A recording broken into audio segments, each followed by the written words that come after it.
Vamos torcer agora por uma boa notícia. Lula deve tratar com Jean Paul Prates, o presidente da Petrobras, alternativas à desoneração dos combustíveis, que termina em 1º de março.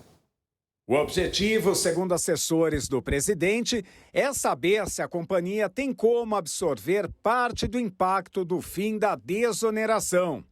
Editada no governo Bolsonaro, a desoneração foi prorrogada por Lula no início do governo por meio de uma medida provisória, com validade até o fim de fevereiro.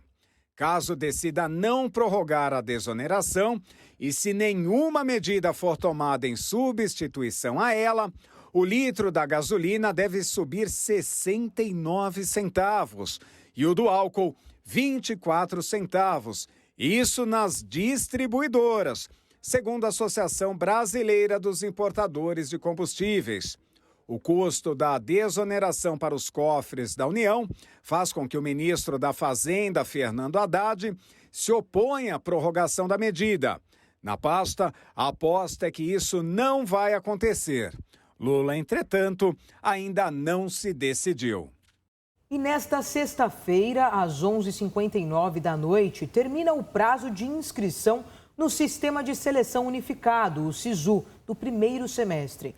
O programa usa as notas do Enem para selecionar alunos que estudarão em universidades públicas. Para participar, o candidato deve entrar no site oficial acessounico.mec.gov.br/SISU e selecionar 2 opções de curso. É necessário ter feito o Enem 2022 e tirado nota superior a 0 na redação. Ao longo do período de inscrição, o sistema mostra diariamente, sempre à meia-noite, as notas de corte parciais em cada curso. A partir delas, o candidato pode ter uma noção dos cursos em que terá mais chance de ser aprovado. É possível editar suas escolhas quantas vezes quiser. Mas atenção, o SISU considerará as 2 opções que estiverem marcadas às 11h59 da noite desta sexta-feira, dia 24 de fevereiro. Ou seja, se quiser mudar, a hora é agora. Vamos falar do conflito na Europa. Várias lideranças internacionais se manifestaram no 1º aniversário da guerra na Ucrânia. A União Europeia promete continuar o apoio militar a Kiev pelo tempo que for preciso. Diversos líderes mundiais recordaram nesta sexta-feira o 1º aniversário da guerra na Ucrânia. A presidente da Comissão Europeia, Ursula von der Leyen, declarou durante uma reunião que acontece em Tallinn, após a comemoração do Dia da Independência da Estônia, que Putin não conseguiu atingir um único objetivo com a invasão ao país vizinho. Desde o início desta guerra brutal, Putin falhou em alcançar o único objetivo de suas metas estratégicas. Ao invés de dividir a União Europeia, ele nos deixou ainda mais unidos e determinados a ajudar a Ucrânia pelo tempo que for necessário. Também presente no evento, o secretário-geral da OTAN, Jens Stoltenberg, disse não ter dúvidas em relação à vitória ucraniana no conflito.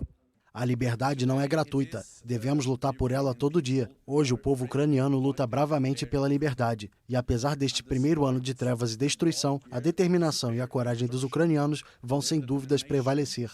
Em Berlim, o presidente da Alemanha, Frank-Walter Steinmeier, defendeu a ajuda militar fornecida pelos aliados ucranianos e culpou a Rússia pela continuidade do confronto. Foi a Rússia que invadiu um país vizinho. É a Rússia que continua enviando novas tropas para o fronte. Não é a ajuda ocidental que prolonga a guerra, mas sim a Rússia. Não é a Ucrânia e nem seus aliados que recusam a paz. É a Rússia. Na Inglaterra, o primeiro-ministro britânico Rishi Sunak realizou um momento de silêncio em homenagem aos mortos pela guerra, em uma cerimônia que contou com a presença de oficiais do exército ucraniano. O rei Charles III escreveu no Twitter que espera que solidariedade ao redor do planeta não traga apenas ajuda prática à Ucrânia, mas também força e união. O vice-ministro das Relações Exteriores da Rússia afirmou que o país está analisando as iniciativas de paz do presidente Luiz Inácio Lula da Silva para a guerra na Ucrânia. No mundo inteiro se espalham homenagens aos ucranianos. O vice-ministro das Relações Exteriores da Rússia, Mikhail Galuzin, afirmou que o país está analisando as iniciativas de paz do presidente Lula. O presidente brasileiro tem se movimentado no sentido de construir as bases de um acordo para o fim das hostilidades no leste europeu. Cálculo no campo da segurança internacional, nas bases do multilateralismo e considerando os interesses de todos, disse Galuzin à agência de notícias russa TASS. A guerra completa um ano nesta sexta-feira. Foram várias as homenagens ao país invadido. A Kiev Opera House foi iluminada pelo artista suíço Gary Hofstens. Segundo o Ministério da Cultura ucraniano, o evento faz parte de uma turnê do artista em homenagem às vítimas. Para marcar o aniversário da invasão russa, foram realizadas homenagens também em vários países. Em Bruxelas, os prédios da União Europeia receberam as cores da bandeira ucraniana. Em Paris, a Torre Eiffel foi iluminada com as cores da Ucrânia. Já em Londres, um protesto. Manifestantes pintaram uma rua em frente à Embaixada da Rússia com as cores amarelo e azul para lembrar a Ucrânia. Também na capital britânica, os londrinos lotaram a Trafalgar Square para uma vigília. Em instantes, tem o futebol no RB Notícias. O ministro Alexandre de Moraes diz que Palmeiras não tem Mundial em plena sessão do STF. E na Copa do Brasil, só alegria para o gigante da colina. Vasco se classifica atropelando o trem do Amapá.